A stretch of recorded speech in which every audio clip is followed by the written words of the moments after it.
co-workers, colleagues, welcome to Friends from Work.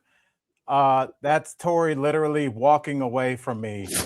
I guys, I will say that normally I complain that Tori's microphone isn't near her. Right now, she's walking around like she just felt an earthquake and you don't know what to do. What was happening? I spilled water on my computer, so I was washing it off. Hi, everyone. Someone wrote, bye, Tori. It's been a pledge. Hello, everyone. Good to see everybody. Let us know if you guys are in the vertical or the horizontal chat. Fun. I think that that's what's eventually going to happen. I want the show to get so big that it breaks off into different warring factions of horizontal. My mom said I can't date anybody in the vertical. It's they're so close-minded. Yeah. Really What's up, girl? How was your weekend? I know how some of it was because you came and hung out. Yeah, I came and hung out. It was great. Thank you. We had game night, but there were no games, which is fine. Why do you have to bring that up, Tori? It was ridiculous. It was really bad. All right, colleagues, let me defend myself because it wasn't great. I was like, let's have a game night. And, Sarah's like, cool. So we're going to do it. But then, I feel like y'all shouldn't be leaving it to me to plan. But I was like, I know where one game is, I think. And then as the hours grew closer, I was like, I don't even know where Scrabble is. This is bad. And then people were like, I'm on my way. And I'm like, oh, no. And there's a part where you just give into it and you're just like, people show up and you're like, sorry, bro. I didn't have cards, no dominoes, no Monopoly. Not even nothing. We couldn't even play MASH. He couldn't even, there was just no games for game night. So we hung out and watched DJs and talked, and it was lovely. It was fine. I also went to Top Golf yesterday. Turns out, not a bad golfer at all. Really? Actually quite good. And I went with Chris Clark, and he's a golfer. He's a really good golfer. And he was like, oh my gosh. Chris Clark has won tournaments. Yeah. Yeah. And he was shocked at my eye-hand coordination. No one believes I was very athletic growing up, but I was. But anyway, I got a new hair extensions, and someone just wrote, your hair looks cute. Colleen, thanks for saying that. I got it more blonde with hair extensions, and I didn't know what you guys thought, so I just wanted to ask. And I dig it. And Tori, I think that not that I want to get bogged down on this, but I think something like golf is a great way to expand your social circle and possibly meet some people or a new social group that you might eventually want to find and date. Yeah, I could try that. Yes, getting to know. I mean, you guys would have a mutual interest. You know what I'm saying? You could put. I feel like you were born to wear a golf skirt. That is.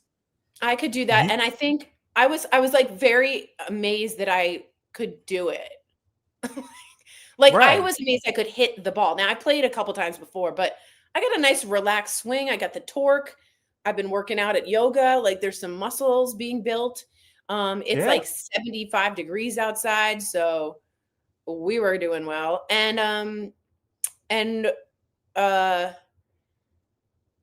trying to get out of this depressive episode funk and working really, really, really hard to do so. So yeah. Do you think golf in this weather is helping? Because I feel like you're better.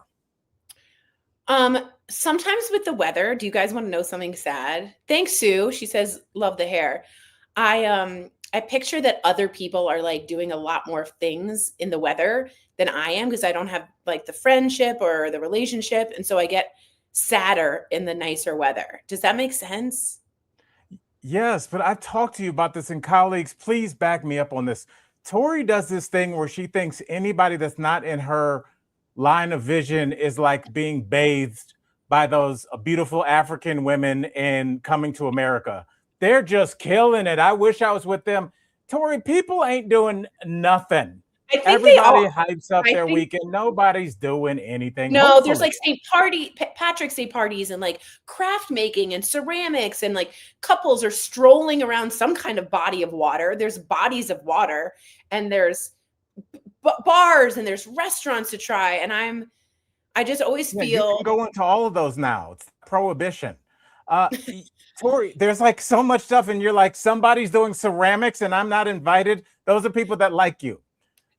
Tori, now I'll tell you somebody that did not have a great weekend. We're going to talk about this briefly. We touched on it a little bit on Thursday. But your girl, Kristi Noem, first weekend not being, headed the DHS, but she is the envoy to the Shield of Americas. That's a made-up position, Al. That's a made-up position.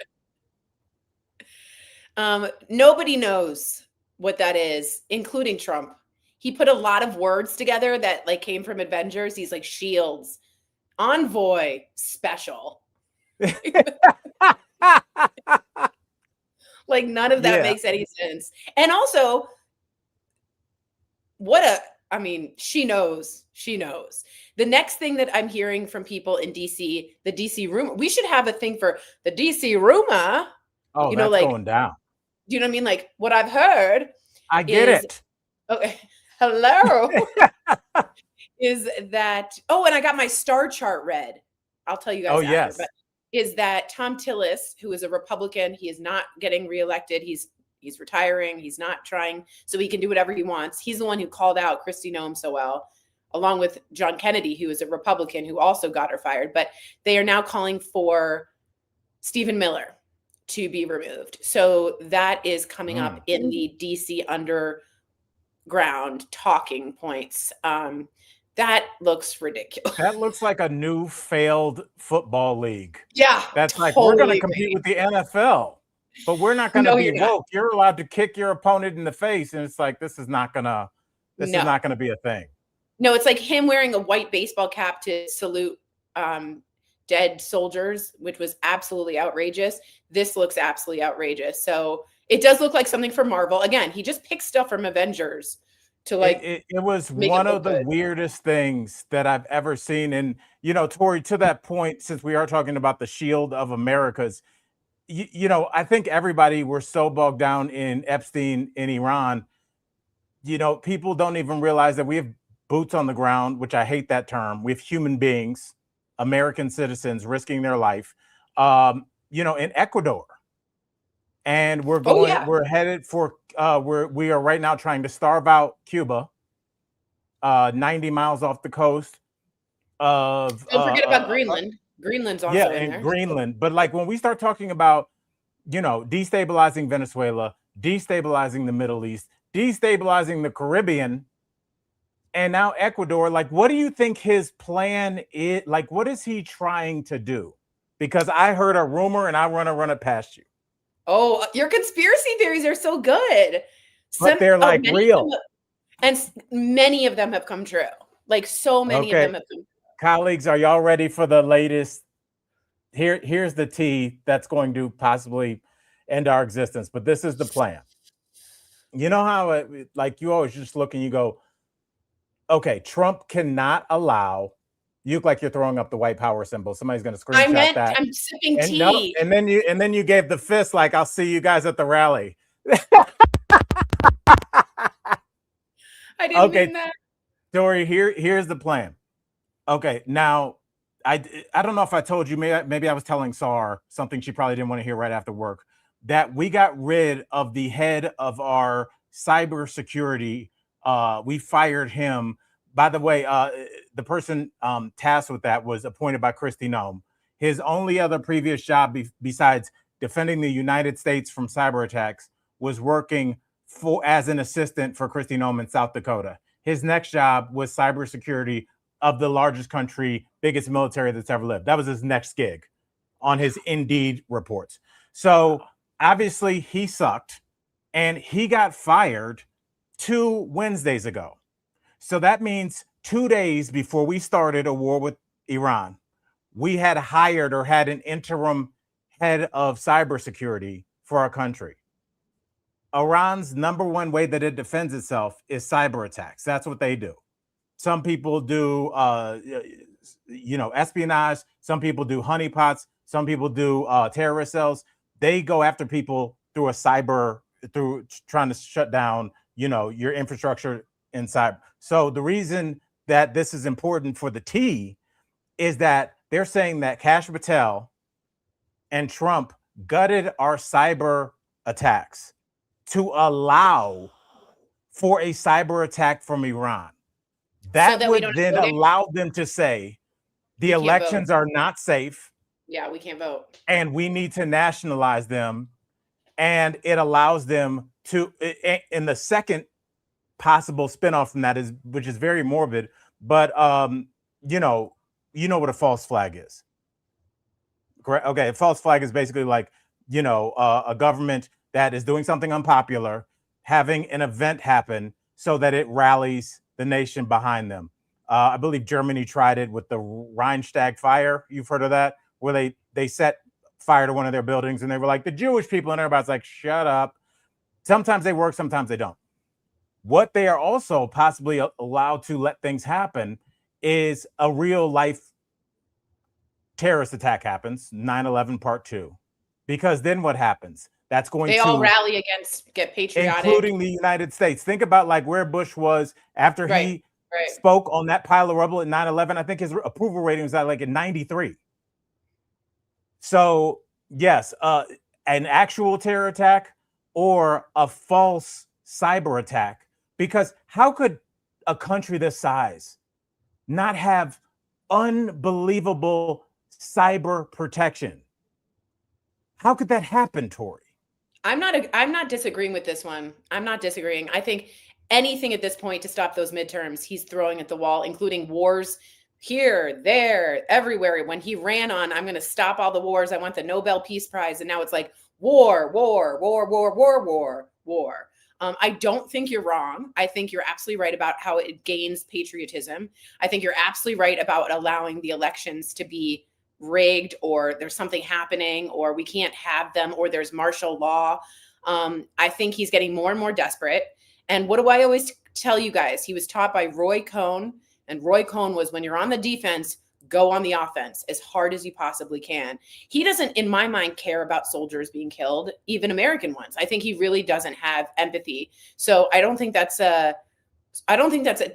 don't think that's a terrible idea. I really don't. Yeah. I think that's a very smart idea. Just to put the cherry on top of that before we get to our real first story is, remember that the person that they hired to initially do that job was that 22-year-old kid. Yeah. Remember, like, Michael Dean, can you find a picture of him? He is. It was like 6 months ago. Yeah, it was very underqualified is what it was. He was like an aerobics instructor or something. What were you doing at 22? I was working at a clothing store. Who did you want?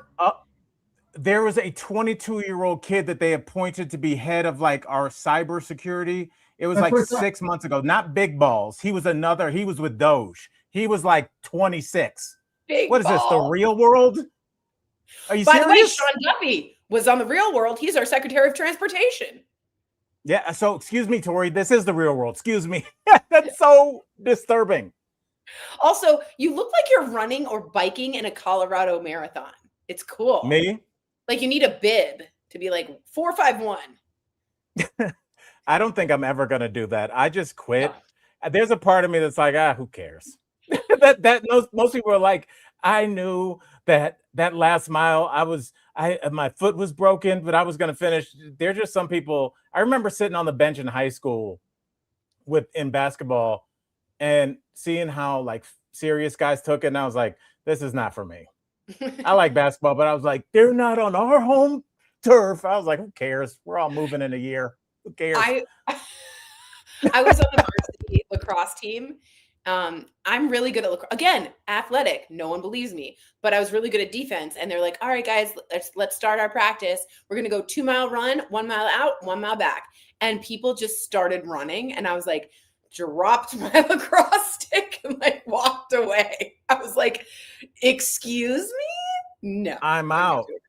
Yeah. I'm out, dude. So yeah, and I mean, Michael Dean will get back to us. I kind of gave him vague, but yes, in Michael Dean, there's a myriad of 20-somethings that have been appointed. And that's another thing when you do think about something like Doge, that eventually, obviously, there will be incredible investigations about.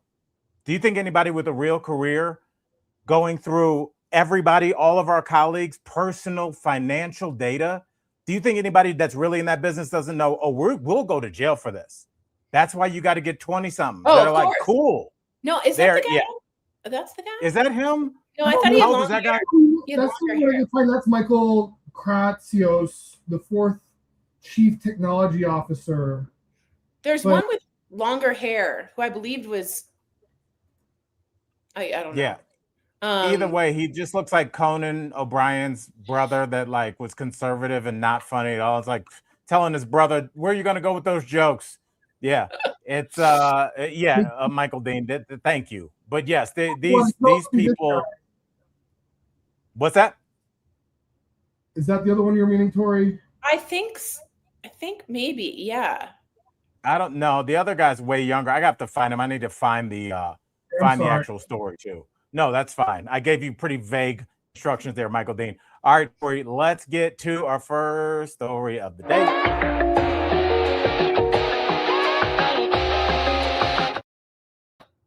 Tori, have you been to the gas tank pump lately? Gas tank pump. I was just there.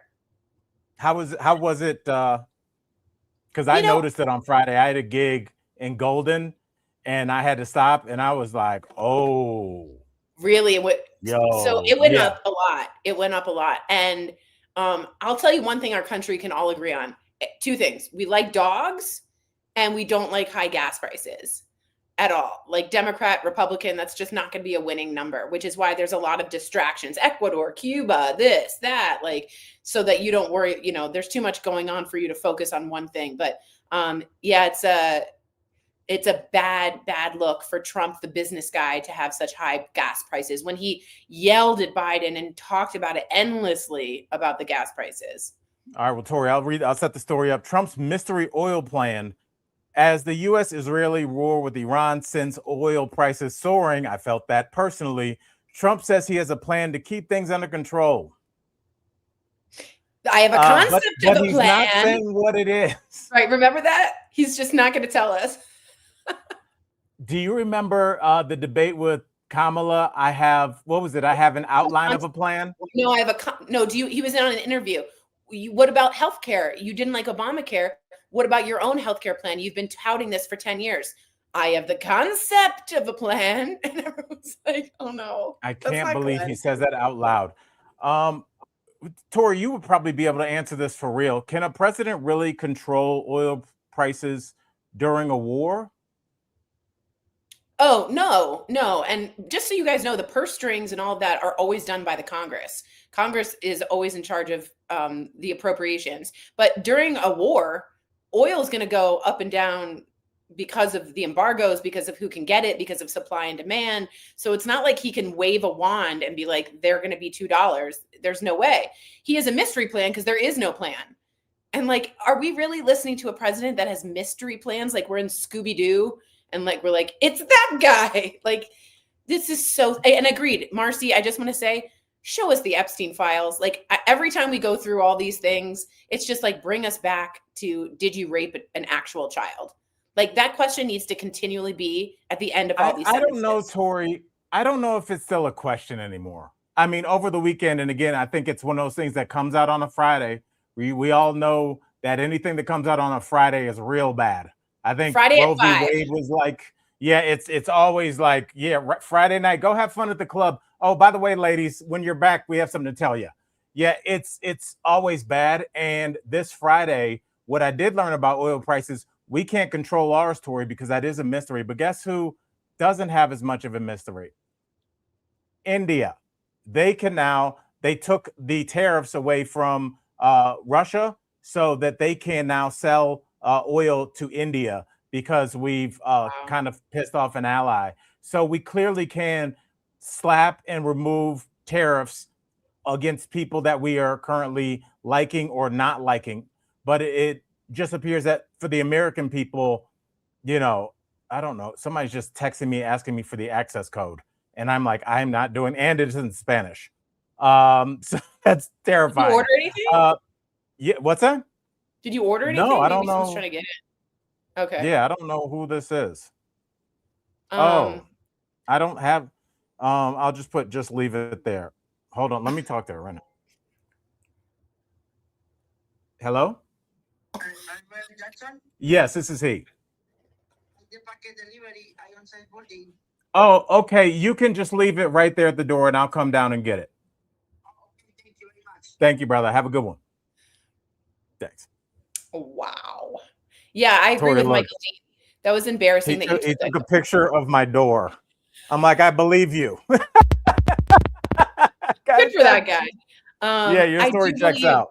I do believe like Saudi Arabia is, I agree with Michael Dean, is the one who's racking it in for this, which they always do during these oil wars. Yeah, but I mean, isn't that Strait of Hormuz closed or whatever? So I think that Saudi Arabia and all those Gulf states are kind of pissed off because this is affecting the transfer of oil around the world. Like that Strait of Hormuz, you know what I'm talking about, where all most of the commerce goes through. I might be saying it wrong. Strait of H and it ends with a Z. Do you know what I'm talking about? No, but I know that. Well, it's where most of the cargo ships going around the world have to pass through. It's like a shipping lane. Those have to be targeted, which obviously then therefore messes up the shipping routes and it causes things to be more expensive and it causes oil. It's harder. The gallons per barrel shoots up and people get pissed off. And the people selling that oil do not like it because people are not buying as much of it. So the Gulf states are not pleased with us. It just seems like the only people that are ever pleased with Trump are Putin and Netanyahu. And all of our allies, Canada, UK, it just seems purposeful that we've constantly kind of angered them. So, all right, Tori. It's a state of isolationism, which is a global foreign policy. You can make that argument. There it is. The Strait of Hormuz. I was close.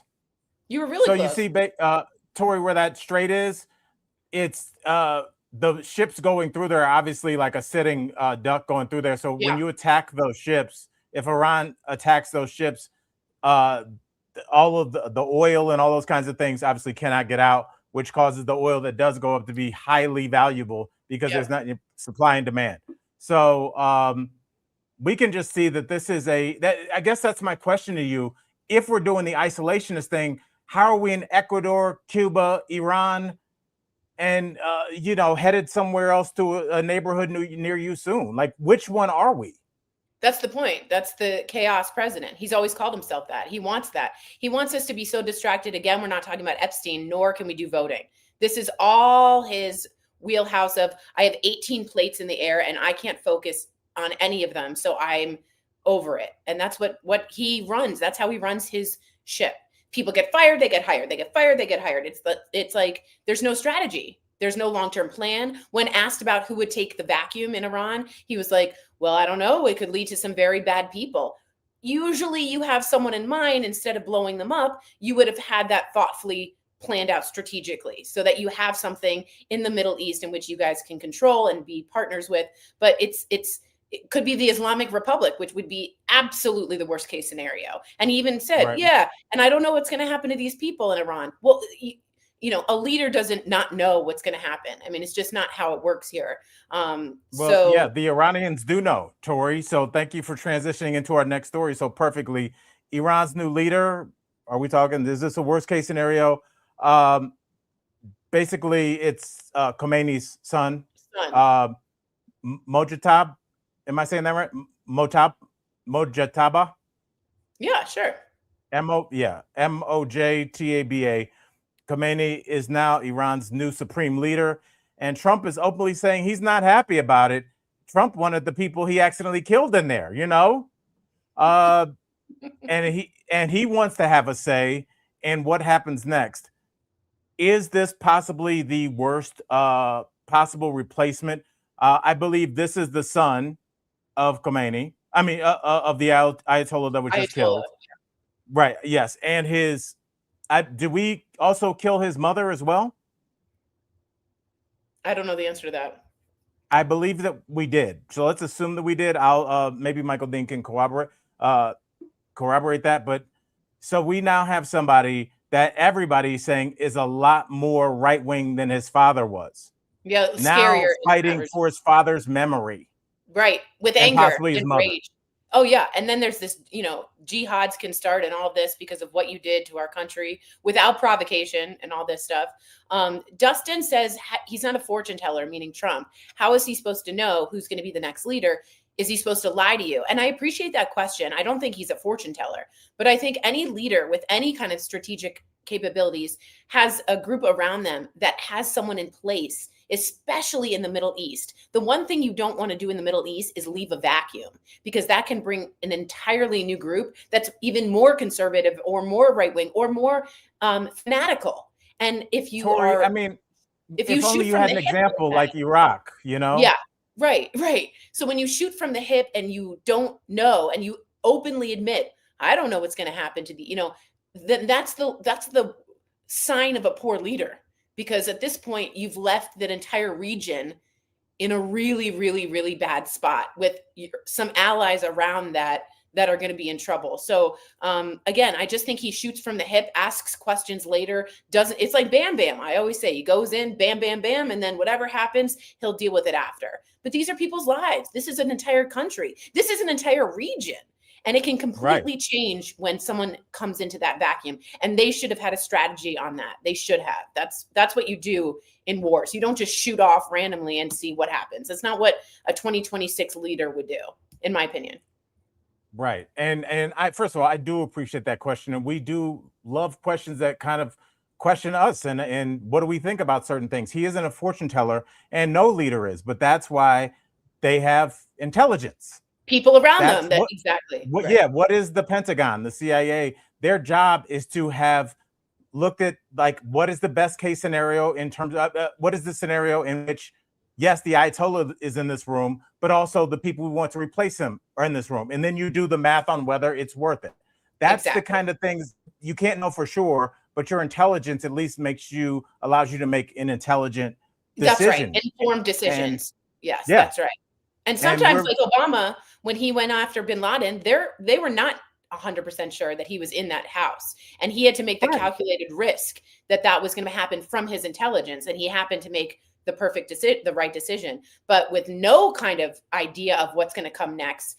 That not only leaves us in fear, the market in fear, it leaves the Iranians in tremendous unrest, which is, not a great spot to leave people uneasy.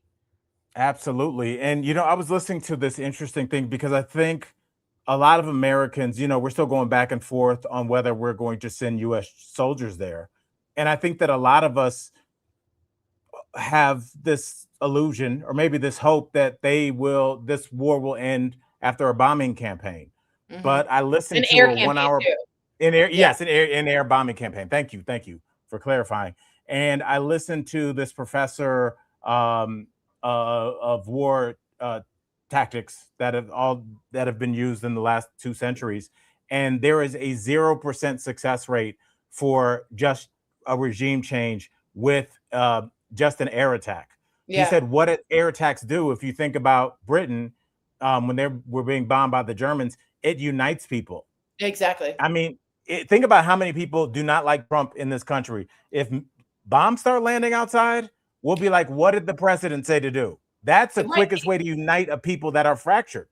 Not only that, Al, they're bombing like Dubai hotels, which someone wrote, they spend a lot of money establishing tourism. And I completely agree with this comment. I'd be really upset if like gorgeous hotels are being bombed that are not part of this whole regime. And I want to say that today, Carolyn Leavitt, the press secretary for the president, went on Fox and did not say that a military draft was off the table. And that is horrifying, that a draft could be coming up. Now, I'm not saying it is, and I'm not trying to scare people, but for her to say everything's on the table was very surprising to me. Yes, his mother was killed, Al. You are absolutely right.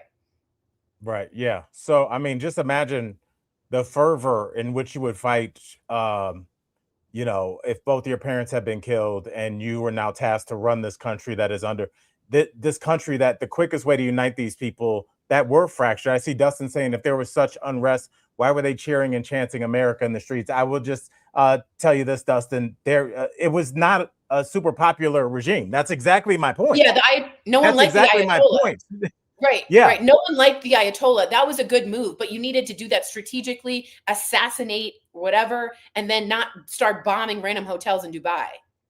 Right, right. And I mean, there obviously were hardliners and super hard religious people that did like it, but it was especially with younger Iranians, they're like young Tory now, like I want to go kick it, I want to have some wine and it's chase a some terrible girls, regime. and they're like, that ain't happening. So yes, they were not popular. And what I'm saying is the best way to, which is counterintuitive to your mission, the best way to unite those people, the people that were pro-regime and anti-regime, is start bombing all of them, because now you have a shared problem from one source that you can focus on, and that source is America.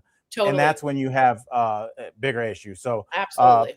Again, great question. We appreciate it. All right, Tori, let's move on, because I wanted to ask you, and I guess we can just stay here. I want to talk to you about sleeper cell fears here in the United States. You know what was interesting? Before let me read this, and I'll let me get to my dumb movie point. A federal alert says encrypted communications tied to Iran may have sent covert operatives outside of the country, raising fears about retaliation. We kind of talked about this earlier, girl. Do you think Iran has sleeper cells here in the U.S.? Yeah. Me too. Absolutely. Are you worried about that? Yeah, because I'm worried about our intelligence. I'm worried about not knowing. I don't feel, here's what I'll say. I feel that we are the least prepared intelligent wise than we've ever been before, because no one is communicating. Everyone keeps getting fired. There's switches all the way up. We're hiring these ill-prepared people. So I've never felt more defenseless. Is that the right word? Yeah. Like I don't think we're ready for what needs to be the kind of experience you expect with like a Homeland. When you see those things, you see CIA, they know the intelligence, they have sources, they have this, they have that. I don't trust that this administration has prepared or been strategically using that in the proper manners at all, in the proper channels at all. Yeah. I just, you know what it is? Oh, and this was my, the movie take that I had was, I also like to analyze movies, and I was looking at this analysis of the movies that kind of came out post 9/11. Mm-hmm. And one of them was War of the Worlds with Tom Cruise. Obviously, it was a remake, I believe. And what they were saying was that movie was basically playing up the fear of terrorists here in the United States post 9/11, because remember, the aliens were in the ground, and the lightning that came shot the ground, and then the aliens grew up out of there. And that was a metaphor for the fear that Americans were feeling with having terrorist cells here in the United States. So I do think that was really interesting. I think that is really interesting too. I also want to say to Dustin, he says a draft is always on the table. It's not. It was abolished in 1973 during the Nixon administration. I understand what a draft is, about a man turning 18. We get it. But that has been abolished until a president like Trump is asking for it to come back. Now, the irony is, when he had a draft, he had bone spurs, which we all know and call him the bone spur president. But, he does have a son, and everyone is sort of doing this mock draft Barron Trump thing. But if you get a draft going, you also disrupt a lot of votes and voting and situations like that. And anything to interrupt the midterms and voting is an issue. I also want to say that last week, a representative has introduced an amendment into Congress. Now, a constitutional amendment is the hardest thing you can do to get through. You need, I think it's 3/4 of the Senate and 2/3 of the House. I'm not sure, but you need an enormous amount, right, to give Trump a third term. Really? Yeah. Now, do you think that was performative on his part, or were they really serious about that? There's no way. There is no way that there will be a constitutional amendment allowing that. But the fact that that was offered shows you their intent. Keep him in office. Don't let the vote go through. Keep him in office. Don't let the chaos. And that's literally the ABCs of Trump.com. And that's what he learned from Roy Cohn. And that's what he's taken into this administration. So it's about staying in power, and it's not something that's American. So if you are saying I'm unpatriotic about this and I should love my president, I love my president with a president that has term limits according to the Constitution of the United States. So, yeah, and just to bring it back to a human level, we were talking about Chris Clark earlier and what a good golfer he is. But I talked to him about, because he was alive and an 18-year-old man when they were doing the draft on television for Vietnam. And the way that he talks about it and the way he describes it, I know people have their political sides and they like, but if you think about how terrifying that would be when you're just going to send like one of my sons over to Iran, like, can you imagine? And the how about idea of how flippant people are about that, yeah, just lets me know that you don't have to go. That's exactly because if right. you did, you would think a lot differently. That's exactly right. And that's the whole, that's the music of the 60s and the 70s in Vietnam. You ain't no senator. I ain't no senator's son. I'm going to be sent over there. You know, I'm not a fortunate one. I do want to say, Bannon, and I agree with Jag on this whole thing about the voting and the third term, and that has been in Project 2025 that was written up. Bannon does talk about it endlessly on repeat, that there will be a Trump third term. There will be a Trump, because otherwise people like me are going to go to jail, is what he said over and over again. Right. So this has been in the works. Like, this isn't new. They're just finding their ways on how to do it. All right. Well, Tori, I want to talk about this because this is kind of, we're talking about terror, and this is a little bit of domestic terror. So let's have a little chit chat. By the way, Tori, I'm not a lesbian liberal. I'm a liberal, but I'm not a lesbian, but I wish I were sometimes. Oh, I didn't even post at that time. I wish I were sometimes. A lesbian liberal. That is an alliteration. So yeah, I will give them props on that. Tori, and first of all, what was liberal about? You're talking about the Constitution. I know. Isn't that so interesting that is what triggers people now? Because it used to be my rights. If you were saying I don't think everybody should have guns, they would say, I don't care what you think. Here's what the Constitution says. But then when you go, the draft has been banned. That's is a law that we have on the books. Whatever. I don't want to hear your feelings. Liberal, like, which one is it? Yeah, I don't care. Is listening to the Constitution patriotic, or is it not? Because it seems to be with certain gun rights, even like, don't bring a gun to a protest, even if you holster it. Like, you know, it's very, very crazy. It's almost like they don't believe in anything that doesn't directly align with what helps them. It's almost Jimmy Kershaw said, as a Brit, it amazes me how you managed to take over a 500-year empire and destroy yourselves within a century.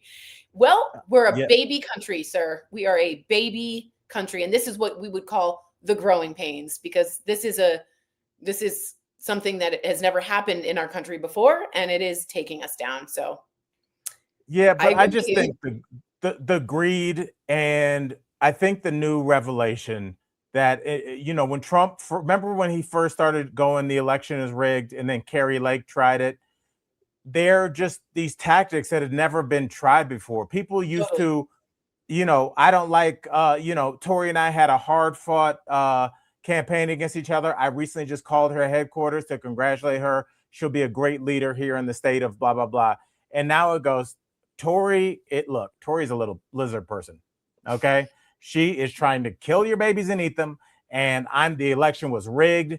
I voted. My machine was plugged into a GoPro. Like, they're never going to leave, because there's an endless supply of money when you are inside the beast. When you are inside the beast, you can, you know, predict stocks a lot better. You can hire yourself for speeches. Apparently, you can have a $250 million ad campaign. Shout out Kristi Noem. Right. You can, $222 million. You can also sue your own IRS for $10 billion, which is like unheard of, the amount of money that Trump has made since he's been president, which is incredible and crazy. Your wife can have the most expensive documentary ever made about her.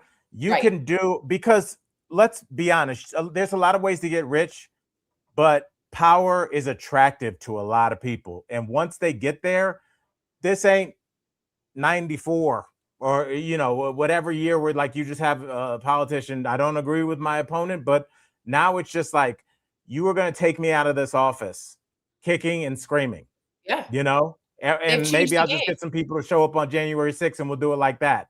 Exactly. Marlon Jones wrote the goalpost is constantly being moved. This president has tried things no one's ever tried. I don't want to concede, so I'm not going to. Well, I mean, no one's ever done that before. It's gonna be rigged. Well, 60 lawsuits say it wasn't. I still think it is. So that it is. It's like changing again, don't believe what you see. I'll tell you what to believe. It's really interesting. And I do have to say, people in the comments were writing about Netanyahu, and as a Jewish woman, I have a major problem with Netanyahu and Bibi. I think he's committed war crimes. I'm a proud stander of Israel, but I think what he's done is horrific. But Trump is on his side at all times, and I do wonder what he has on him. There's something about Putin having something on him, and Bibi Netanyahu has some kind of dirt because Trump will do whatever that man wants. So there's a lot. Same with Putin. I said Putin. Yeah, it's a lot of who knows where the bodies are buried. Like the Saudi Arabians, like he will never upset them. I just wonder sometimes what happened to Bibi. I mean, remember how he came at Zelensky in the Oval Office, Tori, and JD Vance was in there with his guy liner on underneath his eyes, going, maybe you should say thank you. And I was like, what is happening? I know. Do you remember that? Oh, absolutely. Like there is something that those two men have, because I was talking to my mama about it on Friday. I was just like, as soon as I saw those Marines on their hands and knees, smoothing out that red carpet for Putin, a war criminal setting foot in our country, I was like, what is this, yo? Especially to Trump, who like doesn't do that to anybody else. Like there is something that he knows. And Dustin says Trump was a billionaire before he became president. So becoming president for greed is a dead argument. I would argue back, Dustin, respectfully, that he went bankrupt 6, 7, 8 times. The man is actually particularly bad with money. He lost his casino in Atlantic City. He actually runs his businesses into the ground and then just goes bankrupt and then tries to recoup the money, and then he litigates. He actually, I know he has money, but the amount of money he's making now as president is 10 gazillion times more than he ever could have made during business, and he knows it. And Tori, I think he's enriched himself in the second term like over $1 billion. Oh, like easily. Michael Dean, can you look up the exact amount that Trump is? Yeah. So, I mean, I get what they're trying to say, but that's just fundamentally not true. Jared Kushner got $2 billion from the Saudis. And we still don't know why. Do you want to start at $2 billion and go from there? Because I didn't even look that up. No, nobody knows at all why that happened, which is just so frightening to me. You want to talk about the Qatari plane, Tori? How much is that worth? Exactly. Or they were the organizers of 9/11, and yet we're doing deals with them still is so nasty to me. So, but there's that picture of Trump in Saudi Arabia over their glowing orb. Holding that glowing ball. And that was Trump 1.0. I will say this, just to kind of think about how much money that this administration has brought in. Marjorie Taylor Greene walked with 25 mil. Kristi Noem had her own 747 with a smash bed in the back and a wet bar, bro. This is not the argument you want to have right now. Because I think if we see another comment from that guy, Michael Dean, just pop up one part of that plane. And that's the DHS secretary. That ain't even like the Treasury. Like, how about Kash Patel with his plane to see his girlfriend and going to Italy to food? You know, and again, it came out on a Friday, but it came out that the FBI was 24 hours late investigating that shooting at Brown because Kash Patel was kicking it with one private jet and had another on reserve. They were like, we're going to take this. He was like, nah, dog, my homeboy Crazy Mike's coming in. Like, bro, they are wilding out, bro. And I get that, like, you have feelings about this administration, and I think it's good to have passion, but like, that's not the direction that you should go. When they held up the bed, the picture of the bed that everyone loved when he held it up, Dick Durbin, is Dick Durbin a senator? I think he is. He was to the left. And if you watch, he looked up and he went, It's like even there, like, is that a queen size bed? Like, what is that? It's Tori, like, I have never, that looked like AI when you I was go, like, when I become the biggest rapper in the world, this is what my plane is gonna look like. And then you pop that up. Oh, I might actually be able to get that really quickly. it was such a Just good move to blow that up. Yeah. And okay. then someone straight up asked him, "Are you to Chrissy Noem, in that bed, are you having sexual relationship with Corey Lewandowski?" And her husband just was like grimacing. I mean, they went after her, and she clearly is. She didn't deny it, so it's just She can't everything is deny it, massive. Tori. Yeah, She could not deny that. yeah, yeah, I yeah, mean, I just here I want yeah. actually had this from last. Yeah, there he is. Oh, This is when he held it up. And Durbin's over here, and his face just went like, "What?" So yeah, yeah. What a Michael Dean, waste. thank you for that. Because you know the worst thing about that happening to you in the Senate is like usually that picture is shown to you by your soon-to-be ex-wife going, "Was this the room you were in?" Because that's your wallet on the desk there, and you just like it's terrifying. But to have a plain face senator going, "You weren't having sex in this bed, Tori? I mean, That that bed? No, that's for detainees that you're deporting." yeah, he goes, "What detainee needs a queen size bed and all this?" It's so true. Oh my god, it's so bad. It's I had yeah, There it's something is else. there is a point that I guess like when you do get to that level, you are the kind of person that is unbowed when you are so caught that but you don't have the dignity to just be like, "You got me, dog." Like there's a little bit of No, dignity no. to What does just Roy being like, Cohn "You teach got me." you? What does Roy Cohn say to Trump? Representative Mace. Oh, sorry, If keep talking and I wanted to show you that in a okay, second. What if were you you're saying? on just one more sentence, if you're on the defense like she was, you go back on offense. That's their playbook. They do not take a L ever, even when it's like right in front of them. Sorry, go ahead.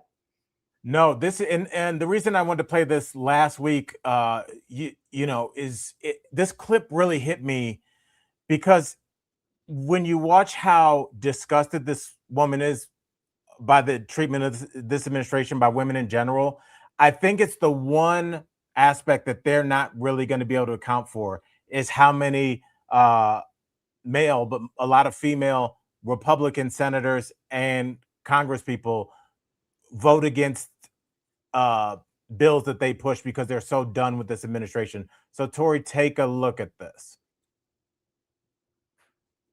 Mace's subpoena here, as well as the amendment to it. And I just think it's really disgusting how this institution protects itself, because y'all just half of them voted to send this stuff to House Ethics, where you know it's going to die. We know that members of Congress are using taxpayer dollars to pay off sexual harassment. We just had a member of Congress literally sexually harass a woman that then lit herself on fire, and you guys all protected him. Yep. You guys all protected my own side, your side. And so if you guys want to talk about victims, if you want to go out and virtue signal, and then you guys are going to kill her stuff on the floor and then try to pass it. Yeah, of course, we should subpoena all of this stuff. But just, I'm not going to sit here and play games. I think it's a complete fraud. I think that's why the American people hate us. I think the midterms are coming up and everyone should go on record for this. And I hope that members are exposed for this. I hope it goes back, I think, to the 70s, because it's wrong that it's happening. It's wrong that we cover up for it. It's wrong that we can't censor our own side because people are busy making deals because you guys don't want to censor your side. It's a deal that's been cut and people hate us for it. So yeah, I support it.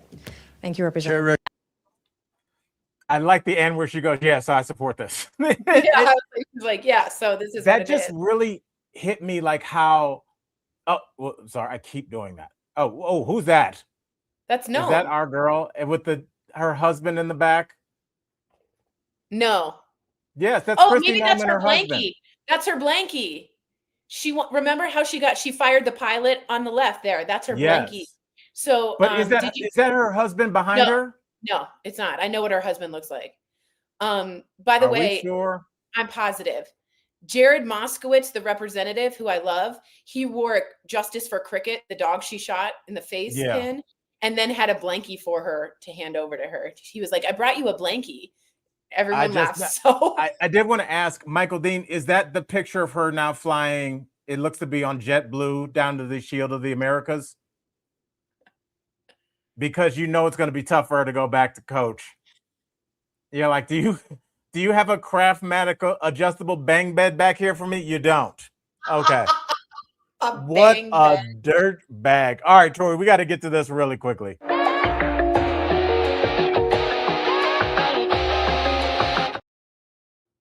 All right. Now, this is the last we're going to do talking about Iran, but Pete Hegseth is very optimistic.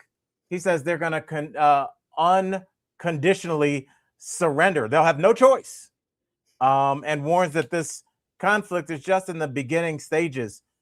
So do you think that's real confidence, or do you think that's the kind of false bravado that you exhibit when maybe you don't have as many munitions as you thought you did? Because those stories are starting to leak.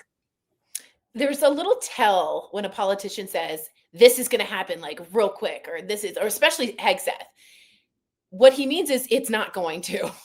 What he means is he's terrified that this is going to go on and on. So he puts this fake, I'm a big shot, I'm a big man. I know, when he's an ex-Fox anchor.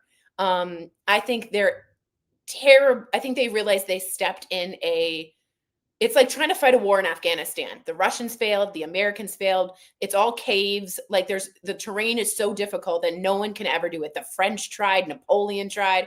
So it's like they stepped in a quagmire here without a way out. And now they're like, it's going to go quick. It's going to go quick. And that means it's just not going to go quick. So Hegseth to me is the most cartoonish, almost like Stephen Miller's pretty cartoonish.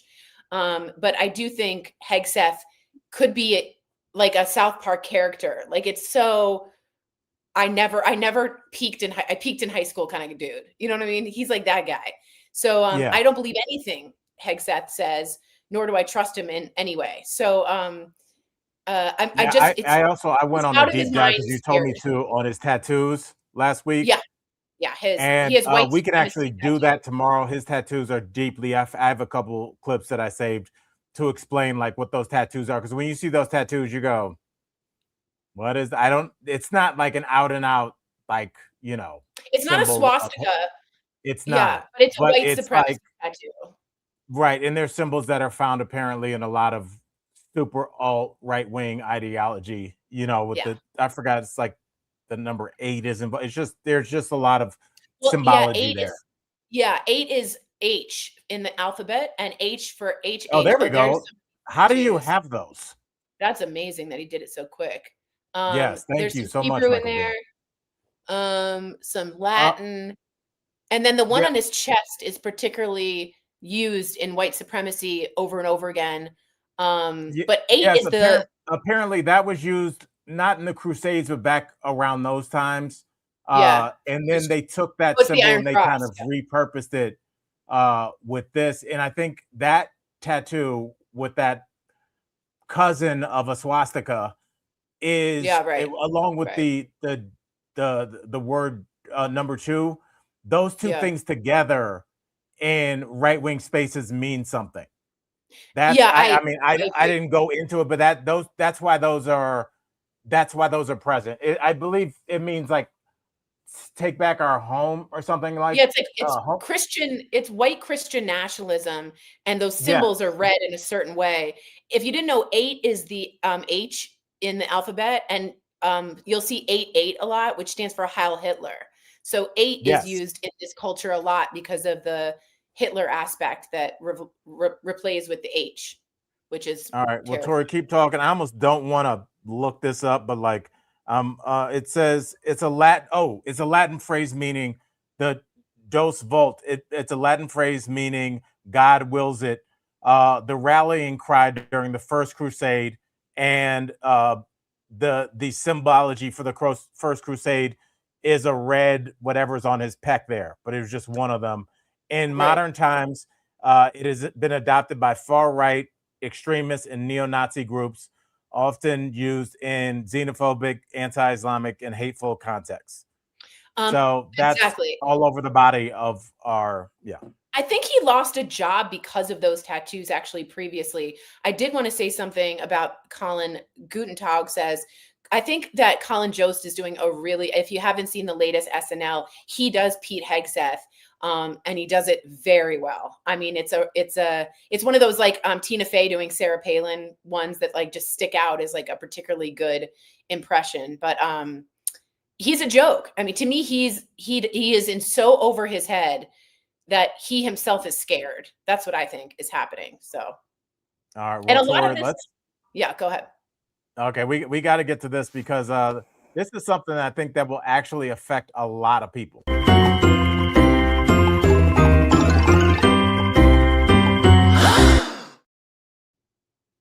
All right, Tori.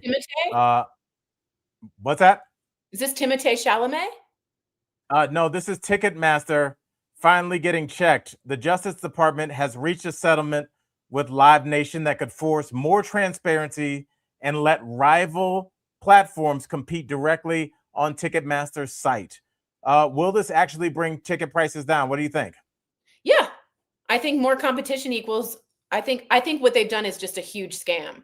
I mean, they've just had a full monopoly. I mean, this is why we have the Sherman Antitrust Act. This is why we don't have monopolies. They control every price. And many artists, like I believe Noah Khan, is doing a lottery so that he won't allow Ticketmaster and Live Nation to like make those prices so high. So even the artists are trying to fight back. Ariana Grande has done this. So look, I'm happy that they break up Live Nation and Ticketmaster. It's obscene what they're doing, what they're asking for, how much they control the venue, the people, the tickets, the concessions. It's like, it's got to be taken care of. So I'm not against this at all. Neither am I. And honestly, if you think about like the way your life is set up, those concerts that you go to from 18 to 28, you're making a fan for life. How many people were like, Pink Floyd, I went, man, and I still buy albums? That's going to cost the artist later down the road. You got to let your fans, when they're 28, when they're 19, be able to afford a concert that's not $400 effing dollars to sit above the stadium. You want your people down there and be like, hey, let me brand myself in your youth, and you'll be a fan of mine forever. So, and that's why all right, we don't Tori, have monopolies in this country too. Sorry, go ahead. No, I was going to say we are going to get out of here. Tori, we're back tomorrow, same time, same place. Colleagues, we appreciate y'all hanging. We have lots to talk about this week. We didn't get to half our stories. We didn't go to Timothée. No Timothée? I know.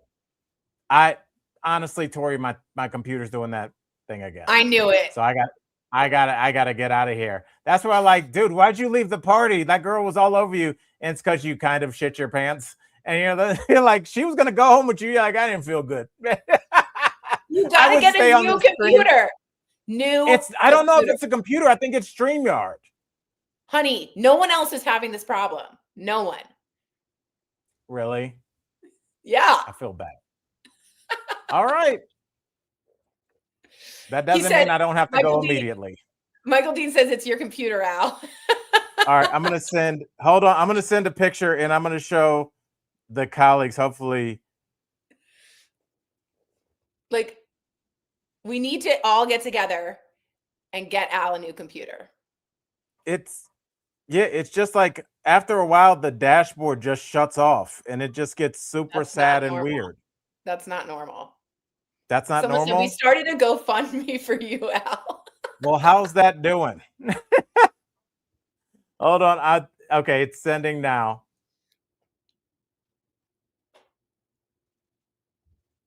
What are you sending? Wait, it's uh-oh. I think I'm going. Oh my God. Tori, it's like bad. Hold on. Is it old? Is it old? Is your computer old? I can't even, there's no button to even, I can't believe I'm on the air. I'm going to show you what I'm doing, and then I'm going to go, but you show this to the colleagues and tell them not to remember me like this. Remember me in my glory days when I was on TV. This is what my screen looks like right now. All right. I have to go. I'm sending it to you, buddy. Every time I try. Okay, here. I'm sending this to you guys right now. Wait. Dang it. Okay, I'm sending it to you and Michael Dean. Michael D, can you put it up? I don't know where my phone went. Did you get it, Michael Dean? Okay.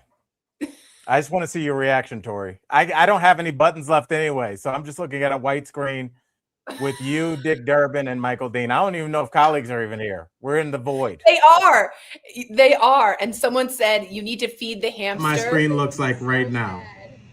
Oh my God, Al. That's what my screen looks like. It just shuts down. This is terrible. I know. Yeah, I think you need a new computer. Yeah, I think this one's at her tail end. It was a good run. Instead of like Sequoia or whatever, you're on like Tree Branch.